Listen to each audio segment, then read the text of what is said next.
हाँ जी, today we are going to start share capital.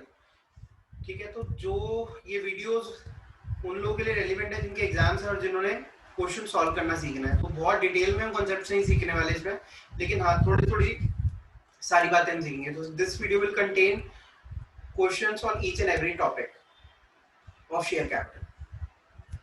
Let's start.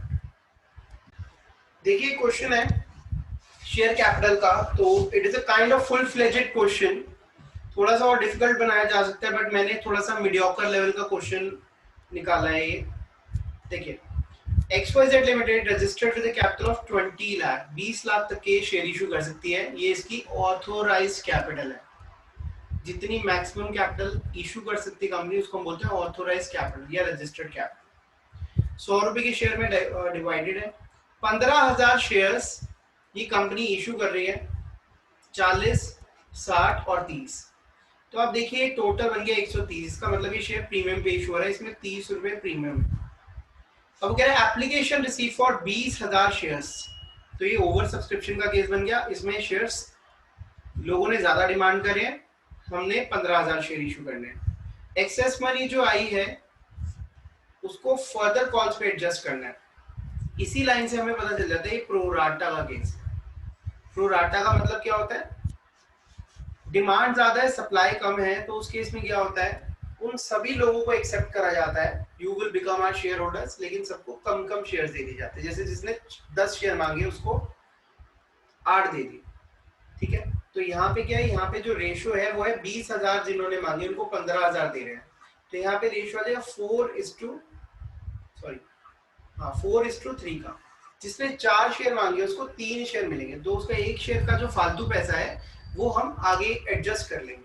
ठीक है, जितना उसने एप्लीकेशन पे दिया, क्योंकि एप्लीकेशन के टाइम वो अपने 4 शेयर पे पैसा अप्लाई करेगा कि मेरे को तो 4 शेयर चाहिए, लेकिन हम उसको 3 शेयर देंगे तो उसका 1 शेयर का एप्लीकेशन का पैसा बच जाएगा। तो उसको हम कहेंगे आगे तू कम दे दियो, अभी ये पैसा तो हम तुझे वापस नहीं कर रहे, लेकिन आगे तू कम दे दी। उसके बाद क्या हुआ, एक शेयर होल्डर था जिसके पास 2,000 शेयर थे, उसने ही फेल टू पे फाइनल कॉल। देखिए, तो 2,000 शेयर जिसके पास थे, होल्ड करे हुए थे जिसने, मतलब इतने शेयर हमने इसको इशू कर रखे हैं, अलॉट कर रखे हैं, फेल टू पे फाइनल कॉल, वो फाइनल कॉल नहीं दे पाया और उसके शेयर हमने जब्त कर लिए, फोरफिट कर लिए। जब कोई इंसान पैसा नहीं देता तो उसके जो शेयर्स भी है वो हम जब्त कर लेते हैं। ठीक है, वापस ले लेते हैं, उसका नाम रजिस्टर में से हटा देते हैं कि भाई डिफॉल्टर है। अब वो 2,000 शेयर में से 1,500 शेयर हमने री इशू कर दिए, और किस भाव पे? 40 रुपीज पर शेयर। हम कर सकते हैं क्योंकि हमें उस बंदे ने एप्लीकेशन अलॉटमेंट तो दे ही दिए, तो उसका पैसा तो सिर्फ 30 रुपए आना था, लेकिन हमने 40 में उसको री इशू कर दिया। तो अब हमने उसकी जर्नल एंट्रीज करनी है और बैलेंस शीट बनानी है। ठीक है, तो जब भी ऐसा कोई क्वेश्चन आता है तो सबसे पहले आपने क्या करना है, सबसे पहले आप वर्किंग्स करेंगे।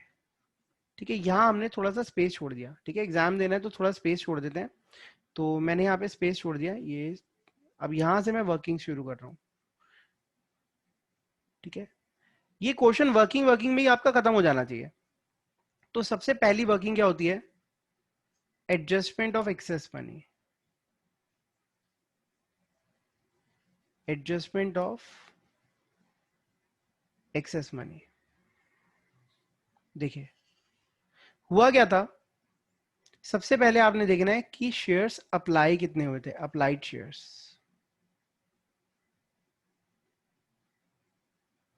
अप्लाइड जो शेयर्स है दैट वाज 20,000। उसके बाद आपने देखना है आपने शेयर्स अलॉट कितने करे, उन्हीं लोगों को आपने 15,000 शेयर्स दिए हैं। तो उनकी एक्सेस एप्लीकेशंस कितने आ गई? एक्सेस एप्लीकेशंस ये आ गई 5,000 शेयर्स पे। और अगर यहाँ मैं एक्सेस एप्लीकेशन मनी लिख दूं तो that is excess application money. इनको एप्लीकेशन मनी से इनटू कर देते हैं 40 रुपीज, तो ये आ जाएगा 2 लाख रुपए इनके एक्सेस आए हुए हैं। अब हमें इसे क्या करना है, फ्यूचर कॉल्स पे एडजस्ट करना है। तो देखिए कैसे, वैसे तो हम नीचे जा सकते हैं बिल्कुल, यहाँ पे हम इसके अलॉटमेंट ड्यूज निकालेंगे। फ्यूचर कॉल क्या है, इसकी अलॉटमेंट ड्यूज, जब इसने हमें नेक्स्ट जो पेमेंट करनी है वो अलॉटमेंट की करनी है, दैट इज ₹60। ठीक है, और 15,000 शेयर्स इंटू 60 मतलब 9 लाख रुपए हमारे पास आने हैं। अब ये 9 लाख में आप एडजस्ट कर दो, ये हो गया एडजस्ट, इसको हम बोलते हैं अलॉटमेंट पे एडजस्ट करा इतना पैसा। और आपके जो बैलेंस रिसीवेबल बन गए, टोटल रिसीवेबल आपके 9 लाख थे, 2 लाख पहले आए हुए हैं, तो ये बैलेंस ड्यूज बन गए, बैलेंस रिसीवेबल। ये पैसा आपने लेना है 7 लाख रुपए अलॉटमेंट पर। ठीक है जी। तो अब यहां से हम क्या करते हैं, क्वेश्चन को करना शुरू करते हैं। ये देखिए जर्नल एंट्रीज। सबसे पहली एंट्री क्या होती है, जब भी हम शेयर इशू करते हैं तो हम एप्लीकेशन मनी मंगवाते हैं और लोग हमारे बैंक अकाउंट के अंदर वो पैसा जमा कराते हैं। तो बैंक अकाउंट डेबिट, ये 20,000 शेयर्स पर 40 रुपीज आए, दैट इज 8 लाख। ठीक है, इसको हमने कहाँ डाल दिया, इसको हमने डाला इक्विटी शेयर एप्लीकेशन अकाउंट। ठीक है, अभी हमने शेयर कैपिटल नहीं दी। जनरली क्या होता है, अगर आप शेयर ले रहे हो तो आप कैपिटल डाल रहे हो, पैसा लगा रहे हो, तो आप तो ऑनर हो, तो ऑनर के लिए हम कैपिटल को क्रेडिट करते हैं, बैंक टू कैपिटल। लेकिन अभी हमने कैपिटल इसको नहीं दिया, अभी एप्लीकेशन मनी आई है। ठीक है, ये एप्लीकेशन मनी यहाँ रिसीव हुई, यहाँ हम लिख देंगे बीइंग एप्लीकेशन मनी रिसीव। मैं शॉर्ट में नरेशन लिख रहा हूँ, आपने पूरी लिखनी है। Being application money received on 20,000 shares. अब उसके बाद ये जो इक्विटी शेयर एप्लीकेशन अकाउंट में पैसा रखा हुआ है, हमने फाइनलाइज कर लिया कि भाई अब हमने शेयर कैपिटल चुन लिया, भाई इन लोगों को शेयर कैपिटल दे देनी है, मतलब इनको शेयर्स अलॉट करना है, उनके पैसे को हमने कैपिटल में डालना है। तो ये देखिए इक्विटी शेयर कैपिटल अकाउंट। देखिए एक बात आपको याद रहनी चाहिए कि कंपनी ने जितना पैसा कॉल करा है, ठीक है, वो उससे ज्यादा कैपिटल में नहीं डाल सकती। तो 15,000 शेयर्स पे उसने एप्लीकेशन मंगाई थी, तो 15,000 शेयर्स पर या जितने कंपनी शेयर उसको अलॉट करी, 15,000 शेयर दे रही, तो कैपिटल भी 15,000 शेयर्स पर 40 रुपीज ट्रांसफर करेगी, दैट विल बी 6 लाख। अब रह गए 2 लाख रुपए। ये 2 लाख वही एक्सेस मनी है जिसको हम फर्दर आगे एडजस्ट करेंगे, तो इसको हम लिख लेते कॉल्स इन एडवांस अकाउंट। ठीक है, generally calls in advance account use नहीं करते। ठीक है, तो ये हम ऑप्शनल में डालेंगे, इसको जब क्वेश्चन में मेंशन हो तभी यूज करना, अदरवाइज नहीं करना। तो इसकी जगह आप क्या यूज करने वाले, ये पैसा किसके लिए हमने आगे कहाँ एडजस्ट करना है, अलॉटमेंट पे, तो इसको हम डाल देंगे इक्विटी शेयर अलॉटमेंट का पैसा हमारे पास ऑलरेडी आ गया है ये कॉल्स इन एडवांस, लेकिन हम इसको इक्विटी शेयर अलॉटमेंट में डाल देते हैं। आप कुछ भी लिख सकते हैं दोनों में से, बट मैं कहूंगा कि प्रेफर्ड है आप इक्विटी, जहां जहां पैसा एडजस्ट कर रहे हैं आप वहां पर क्रेडिट करिए। ठीक है, तो 2 लाख रुपए आपने इक्विटी शेयर अलॉटमेंट अकाउंट में क्रेडिट कर दिया। ठीक है, आगे चलते हैं। अब क्या होगा, यहां लिखेंगे हम application money transferred and shares allotted. ठीक है, जैसे ही आप शेयर अलॉट कर देते हैं, ये एंट्री पास करते हैं, उसके बाद आप लोगों को लेटर्स भेजते हैं शेयर होल्डर्स को कि आपको अलॉटमेंट करी जा रही है, आप अपनी अलॉट मनी लेकर आए। तो हम क्या करते हैं, अब इन लोगों ने पैसा तो पहले दे ही दिया है, तो हम इनके ड्यूज खड़े करते हैं। किसी से अगर हमने पैसा लेना है तो हमारा डेटर हुआ, तो डेटर के ड्यूज कैसे खड़े करते हैं, डेटर्स को डेबिट करते हैं। अब हमने डेटर्स बना दिए और हमने एक नया अकाउंट खोल दिया, जी हमने इक्विटी शेयर अलॉटमेंट का पैसा लेना है, तो हमने equity share allotment account debit कर दिए। ये हमारे डेटर्स हैं एक तरह के। अब यहाँ हम क्या दिखाएंगे, यहाँ हम ये दिखाएंगे जी 15,000 शेयर जो हमने इशू करे थे उस पर हमने 60 रुपए लेने हैं, तो ये लेने हैं 9 लाख रुपए हमने रिसीव करने हैं।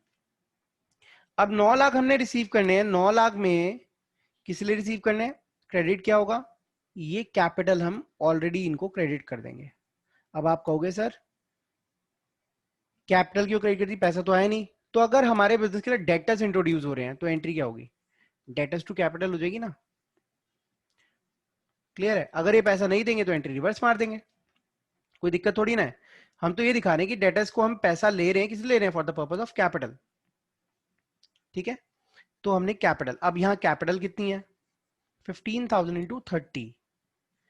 अब आप कहोगे सर यहाँ 30 रुपीज कैसे हैं, तो 30 रुपीज हमारा जो बैलेंस है that is for premium, that is not capital, that is the amount which we are charging for goodwill. Company की गुडविल है उसके लिए हम चार्ज करते हैं, तो सिक्योरिटी प्रीमियम रिजर्व अकाउंट में वो पैसा ट्रांसफर हो जाता है ये शेयर होल्डर्स का ही पैसा। ठीक है, इसका लॉजिक तो हम बाद में डिस्कस कर सकते हैं। तो अभी ये पैसा जो एक्स्ट्रा है प्रीमियम का जो पैसा है वो सिक्योरिटी प्रीमियम रिजर्व अकाउंट के अंदर आप क्रेडिट कर दोगे। लाइक पार्टनरशिप में पार्टनर गुडविल के लिए प्रीमियम लाता है ना, तो इसके अंदर ये जो शेयर होल्डर को अगर हम पार्टनर बोले, ये सिक्योरिटी प्रीमियम रिजर्व लाता है गुडविल के लिए। ठीक है जी, अब हमने फोर्थ एंट्री करनी है। फोर्थ एंट्री क्या होगी, ये किस चीज की एंट्री थी, हमने ड्यूज खड़े कर दिए, पैसा लेना है, तो ये थे अलॉटमेंट मनी ड्यू, ये ड्यू हो गई। अब ये पैसा रिसीव होगा। अगर किसी ने डिफॉल्ट नहीं करा हुआ तो जितना पैसा रिसीव होना है वो पूरा का पूरा हो जाएगा, जितना भी ड्यू था। अब कितना पैसा ड्यू था, ड्यू था 9 लाख रुपए, है ना। लेकिन अगर आप देखें 2 लाख पहले ही आ चुका है, हम वर्किंग तो कर ही चुके हैं, तो 7 लाख रुपए हमें और रिसीव हो जाएगा, 7 लाख। आप माइनस करके भी दिखा सकते हैं, कोई दिक्कत नहीं है कि जी 9 लाख तो था पहले से, 2 लाख क्रेडिट हुआ पड़ा है शेयर अलॉटमेंट अकाउंट में, ठीक है, it is already been credited, तो 9 लाख रुपए हमारे पूरे आ गए हैं। अब ये लो जी अलॉटमेंट मनी आ गई।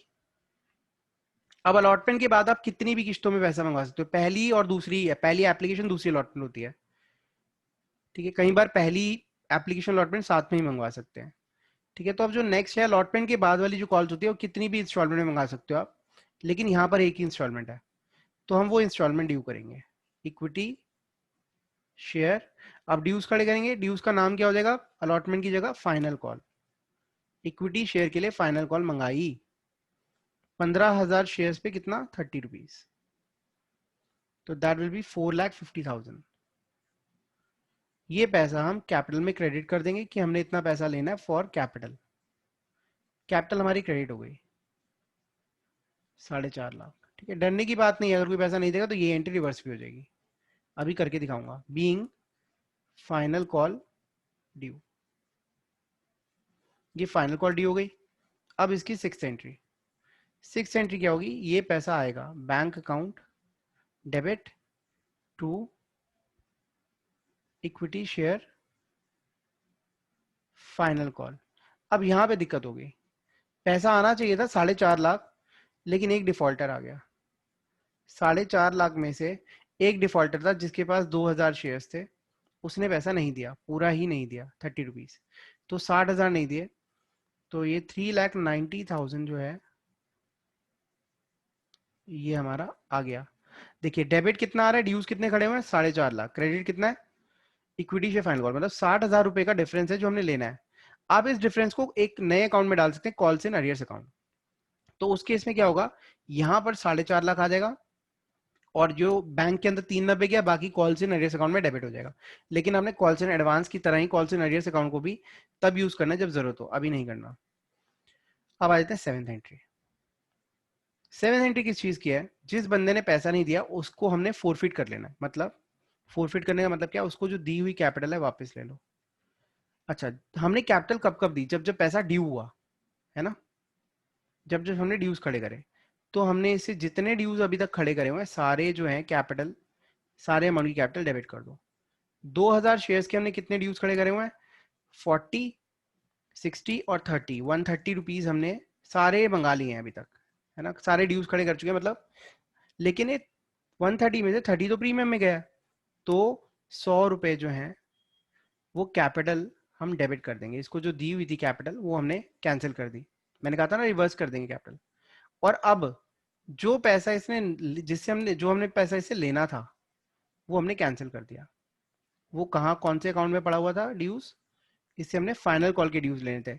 तो दिस अमाउंट वाज, ये जो 2 लाख का जो अमाउंट है इसको बोलते हैं कॉल्ड अप कैपिटल। जितना भी हमने मंगाया, जितना पैसा इसने नहीं दिया उसको बोलते हैं अनपेड अमाउंट। अनपेड अमाउंट, जो पैसा ही नहीं दे रहा है, कितना पैसा नहीं दे रहा है, 60,000 रुपीज नहीं दे रहा, ठीक है, 60,000 रुपये नहीं दे रहा, इसको हम ब्लैक में लिख लेते हैं, ठीक है जी। उसके बाद जो पैसा इसने दे दिया है वो हम एक नए अकाउंट में ट्रांसफर कर देंगे, that is called forfeited shares account. ये पैसा 2 लाख में 60,000, इसने अपनी गलती की वजह से ये पैसा अपना जब्त करवा लिया, ये हम इसको रिफंड नहीं करेंगे, भी गलती इसकी थी, पैसा इसने नहीं दिया, तो ये 1,40,000, ये कौन सा है। अब देखो 130 रुपए मंगाए थे, जिसमें से इसने 30 रुपए नहीं दिए, तो बच गए 100। लेकिन यहाँ तो 2,000 से अगर हम मल्टीप्लाई करें तो 2 लाख बनते हैं, लेकिन 1,40,000 ही हमने जब्त करे हैं। अब आप कहोगे बाकी के जो 60,000 है वो कहाँ गए, वो बेटा प्रीमियम में चले गए, सिक्योरिटी प्रीमियम रिजर्व, है ना। जब एक बार पैसा सिक्योरिटी प्रीमियम रिजर्व में चला जाता है तो उसके बाद हम वहां से उसका उसको कैंसिल नहीं करते, ठीक है। इसके बाद नेक्स्ट, अब क्या हुआ, हमने ये 4 फीचर की एंट्री करी थी यहाँ, ठीक है। 4 फीचर को हम ब्लू से कर देते हैं, 4 फीचर। अब हम री इशू करने जा रहे हैं, इन्हीं शेयर्स को दोबारा इशू कर दो। अब री इशू करेंगे तो किस्तों में पैसे थोड़ा ना मंगाएंगे, है ना भाई। एक चीज सेकंड हैंड हुए थे तो उसकी इंस्टॉलमेंट नहीं बनती, नई की तो बन जाती है। तो हम री इशू करेंगे तो पैसा लेंगे बैंक अकाउंट डेबिट, ठीक है। कितना पैसा, 1500 शेयर्स को हमने 40 रुपए में इशू कर दिया, 60,000 रुपए में। और हमने शेयर कैपिटल कितनी थी, हमने उसको कहा कि भाई इसकी तो लॉटरी निकल गई, 40 रुपए दे के ये कितनी कैपिटल का मालिक बन गया, ये बन गया 1500 इंटू 100, क्योंकि इसको फुली पेड शेयर दे रहे हैं। फुली पेड मतलब 100 रुपए का शेयर, 8 लाख। अब अब देखिए, अब क्या हुआ, 90,000 रुपीज हमारे पास इससे कम आए हैं। लेकिन अगर आप देखो, ये पैसा जो हमने जब्त करा हुआ है, ये हमारे पास ज्यादा आया हुआ था भाई, पैसा भी ले लिया था हमने, उसका जब्त करा हुआ है। तो हम क्या करते हैं, ये जो लॉस अभी हमें हो रहा है, ठीक है, इसको हम बोलते हैं लॉस ऑन री इशू, आप लिख सकते हैं इसको। इसको हम बोलते हैं लॉस ऑन री इशू। जो दोनों का डिफरेंस है, जितना पैसा लिया और जितने का शेयर था, उसको हम कहाँ किससे एडजस्ट करेंगे, जो पैसा हमने जब्त करा हुआ है। हम पागल थोड़ी ना है, किसी को नुकसान में बेचेंगे कि हम शेयर नहीं बेचेंगे ना। तो देखिए, हमारे पास ऑलरेडी 1,40,000 रुपए जब्त करे हुए हैं किसी के, हम उसी में से उतना ही लॉस बियर करेंगे जितने हमने जब्त करे हुए हैं। कोई बोलेगा 20 रुपए का शेयर दे दो, हम मना कर देंगे। हम मैक्सिमम कितना लॉस बियर कर सकते हैं, ठीक है, जितना हमारे पास हमने दूसरे से ऑलरेडी ले चुके हैं, ठीक है। दूसरे का ऑलरेडी हमारे पास जब्त पड़ा हुआ है पैसा। अब देखिए, 90,000 रुपए जब्त करे हुए पैसे में से 90,000 रुपए का हमें नुकसान हो गया, ठीक है। ये इतने आए हुए थे और अब इतने कमाए, तो आपको दिख रहा हो 50,000 का फायदा है ना। 1,40 पहले के फोरफिटेड है और 90,000 का नुकसान हो गया, तो 50,000 का फायदा दिख रहा है। लेकिन ऐसा है नहीं, यहाँ देगा बीइंग शेयर्स रीइश्यूड, आप नरेशन डालेंगे, ठीक है। ये मैं अभी नहीं लिख रहा।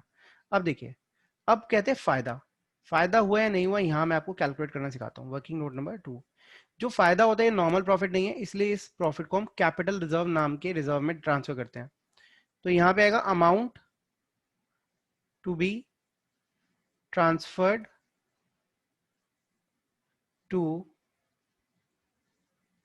Capital reserve. कैपिटल रिजर्व में हमने अमाउंट ट्रांसफर करना है, ठीक है। बोले तो प्रॉफिट, हमें प्रॉफिट हुआ, लॉस तो हम होने ही नहीं देंगे। लॉस कैप, अगर आप किसी को शेयर दे रहे हो, लॉस नहीं लोगे आप कभी भी। प्रॉफिट होगा तो दोगे, नहीं तो जीरो पे आ सकते हो, लॉस नहीं होगा कभी भी। अब देखिए, सबसे पहली चीज हम यहाँ देखते हैं कि हमने पैसा, अच्छा ये प्रॉफिट निकालते कैसे हम, सबसे पहली चीज ये हम ऐसे निकालते हैं कि जितना पैसा हमने जब्त किया, फोरफिटेड जो अमाउंट था, उसमें से हमारा घाटा क्या हुआ, लॉस ऑन री इशू। अब आप कहोगे सर 1,40,000 जब्त करा था, जिसमें से हमारा 90,000 का घाटा हो गया, तो 50,000 का प्रॉफिट हो गया। तो यहाँ करते ही गलती हो जाएगी आपसे। अच्छा, लॉस ऑन री इशू तो ठीक है, लॉस ऑन इशू तो आपको 90,000 ही हुआ है, लॉस ऑन इशू इज 90,000, लेकिन फोरफिट अमाउंट का 1,40,000 नहीं है। अब कैसे, बेटा एक बात हो, अगर 10 बच्चे हैं, उनके पास 100 रुपए हैं, ये 10 दोस्त हैं, 100 रुपए हैं, तो क्या 6 बच्चों के पास भी 100 रुपए होंगे क्या, नहीं ना। 6 बच्चों के पास कम पैसे होंगे। तो ऐसे ही आपने, अगर आपको ये बात समझ आई तो आप मैथ्स में बहुत तेज हैं, है ना। तो आप अपनी तेजी का फायदा उठाएंगे। इस बात को कभी नहीं भूलना कि ये फोरफिटेड अमाउंट जो है, ये किससे बिलोंग करता है, ये 2,000 शेयर से बिलोंग करता है। 2,000 शेयर पर 1,40,000 है। लेकिन अभी कितने शेयर्स की बात हो रही है, अभी तो प्रॉफिट होगा तो 1,500 शेयर्स पर निकलेगा ना, क्योंकि 1,500 शेयर्स जो हैं वो दूसरी बार बिके हैं, है ना। तो इस पर देखना फायदा हुआ। तो आप बताइए, 1,500 शेयर्स पे फोरफिटेड अमाउंट, तो यहाँ पे आप एक नोट डालेंगे कि फोरफिटेड अमाउंट जो लेना है हमने, किस पर लेना है, ऑन री इशूड शेयर्स। लॉस भी री इशू का होना चाहिए, तो पैसा भी री इशूड शेयर्स का ही लेना है। और री इशूड शेयर्स यहाँ पे कितने हैं, 1,500 शेयर्स। अब 1,500 शेयर्स पर कैसे निकालें, देखिए ये कैसे निकलेगा, यहाँ देखो भाई, री इशूड शेयर्स, आप इसको फॉर्मूला बोल दो या कुछ भी बोल दो, री issued shares upon forfeited share. ये क्या कहता है, ये कहता है जी 2,000 में से 1,500 री इशू हो गए, है ना। 2,000 में से 1,500, तो एक तरह की परसेंटेज या फिर प्रोपोर्शन निकल आएगा किसका, और इसको मल्टीप्लाई कर दो फोरफिटेड अमाउंट से, टोटल फोरफिटेड अमाउंट से। समझ आ गई आपको बात कि भाई 1,40,000 का जो अमाउंट है वो 2,000 शेयर से बिलोंग करता है, तो उसका उसमें से कितना प्रोपोर्शन हम री इशू कर रहे हैं 1,500, तो 1,500 का इससे 2,000 से डिवाइड करो, 1,500 से मल्टीप्लाई करो, you will get your answer 1,05,000। 1,05,000 आ जाएगा ये, ठीक है जी। तो अब 1,05,000 ये आ गया, और इसमें से हमने 90,000 लेस कर दिया, तो ये आ गया 15,000। ठीक है, एक और चीज इस तरीके को ऐसे भी समझ सकते हो कि 2,000 शेयर्स पर अगर 140 है तो 1 शेयर पे कितना हुआ 1,40,000। ये तो बचपन में करते हुए आए हो, नर्सरी केजी पता नहीं कहाँ कहाँ। ठीक है, तो ये आ गया 70 रुपीज। तो ऐसे 1,500 शेयर्स पे कितना हो जाएगा, इंटू 70 कर दो, 1,05,000। ठीक है, तो 15,000 का आपको यहाँ पे प्रॉफिट हो रहा है। ठीक है, 15,000 का यहाँ प्रॉफिट है। अब इस 15,000 प्रॉफिट का क्या करें, मैंने कहा था ये एक नॉर्मल प्रॉफिट नहीं है, ये कैपिटल नेचर प्रॉफिट है, एबनॉर्मल प्रॉफिट है। तो ये पैसा कहाँ से आया, जो पैसा जब्त करा हुआ था उसमें से बच गया, शेयर बिक गए और ये पैसा उसमें बच गया फायदे के नाम पर। तो 15,000 रुपए जो है वो कैपिटल रिजर्व में आप ट्रांसफर कर देंगे। This was the last entry, ये हमारी लास्ट जर्नल एंट्री थी कैपिटल रिजर्व की। ठीक है, शेयर फोरफिटेड और forfeited shares to capital reserve. ठीक है, इसकी आप वर्किंग नोट रेफर जरूर करेंगे, वर्किंग नोट नंबर 2। ठीक है, कोई डाउट है तो पूछ लो। हाँ जी, so let's make balance sheet. Balance sheet में मैं आपको अब देखूंगा ये सारी चीजें जो है बैलेंस शीट में कैसे ट्रांसफर करनी है। लेट्स सी, देखिए बैलेंस शीट में हमारे पास जो आइटम्स हैं वो बैलेंस शीट में इक्विटी एंड लायबिलिटीज हेडिंग जो है वहां पर आएंगी। इक्विटी एंड लायबिलिटीज के अंदर जो हमारी फर्स्ट हेडिंग होती है that is called share holders fund. ठीक है, शेयर होल्डर्स फंड के अंदर जो हमारे पास सब हेडिंग्स होती हैं that is share capital, and second heading to be used is reserves and surplus. ठीक है, सेकेंड हेडिंग इज एसेट्स। ठीक है, ये दूसरी साइड है, मतलब कह सकते हैं जो हमारी लेफ्ट साइड और राइट साइड होती है ना, लायबिलिटी साइड ऊपर आ गई और एसेट साइड नीचे। अब देखिए यहां पर हमारी जो फर्स्ट हेडिंग होती है that is first heading is non current assets, जिससे हमारा कोई लेना देना नहीं है। सेकेंड हेडिंग जो होती है that is called current assets. Current assets के अंदर हमारी जो हेडिंग आएगी दैट विल बी, सब हेडिंग है कैश एंड कैश इक्विवेलेंट्स। ठीक है, और यहाँ पे हमारा बैंक बैलेंस आना चाहिए। अब इन सब के लिए कभी भी बैलेंस शीट में कोई एंट्रीज करेंगे तो कंपनीज की जो बैलेंस शीट होती है उसके लिए आपको नोट्स बनाने होते हैं, तो हम अब नोट्स के फॉर्मेट्स बनाते हैं। सो फर्स्ट नोट है हमारा note number 1 that is share capital. बहुत आराम से बहुत अच्छे से अंडरस्टैंड करना है इसको। अब इसके अंदर सबसे पहली जो हेडिंग आती है, इस नोट का फॉर्मेट जो है वो एज पर कंपनी लॉ है, तो आपने इसको इग्नोर नहीं करना। Authorise capital, authorise capital company की कितनी है, that is 20,000 shares of ₹100 each. जो है उसकी ऑथोराइज कैपिटल 20 लाख। हालांकि इसका बैलेंस शीट में कोई वैल्यूज जाने का है नहीं, बैलेंस शीट में वैल्यूज नहीं जाएंगी।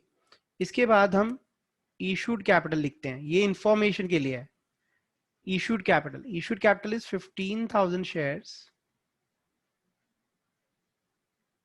Of ₹100 each.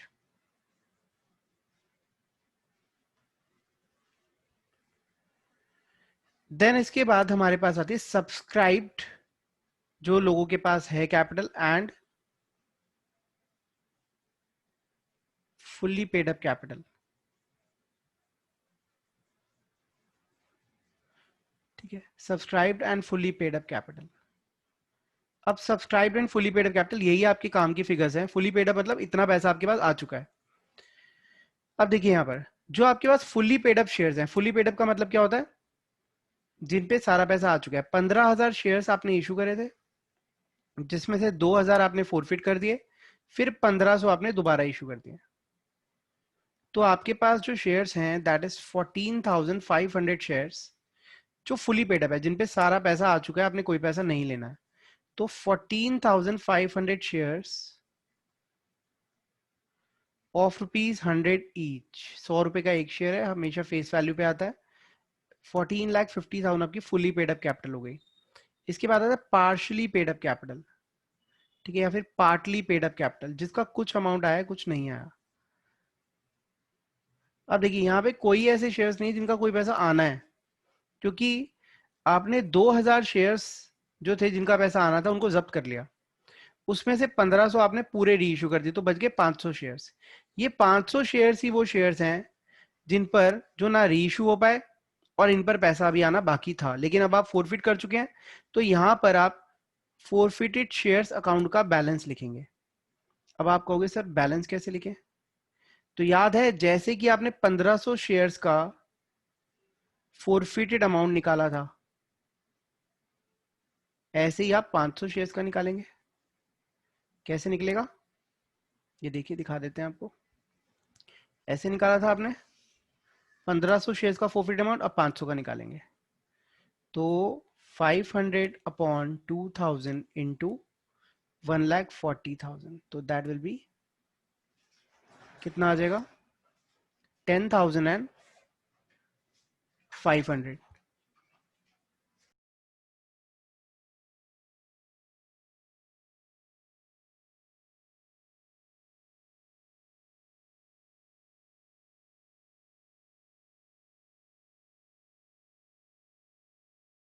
हाँ जी, so this figure will be 35,000 और टोटल मिलके क्या बन जाएगा, वही 1,40,000 आ जाएगा। तो ये जो 500 शेयर्स जो हैं फोरफिटेड शेयर, यहां हम लिखेंगे 500 शेयर्स पर हमने जो अमाउंट फोरफिट करा हुआ है दैट इज 35,000, ठीक है।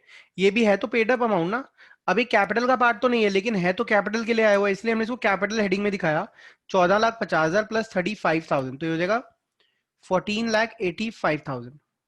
This is 14,85,000। तो अब हम कैपिटल के अंदर ये अमाउंट यहां पर शो करेंगे। कैसे शो करेंगे, देखिए नोट नंबर 1 लिखेंगे शेयर कैपिटल के आगे, और यहां दिखाएंगे 14,85,000, ठीक है। अब बात आती है reserves and surplus. Reserves and surplus के लिए नोट वैसे बना लेते हैं, लेकिन सेकंड नोट जब आप बनाएंगे तो मैं छोटा सा एक नोट बना देता हूँ, पूरा फॉर्मेट में नहीं बना पाऊंगा। इसको मैं रब कर रहा हूँ।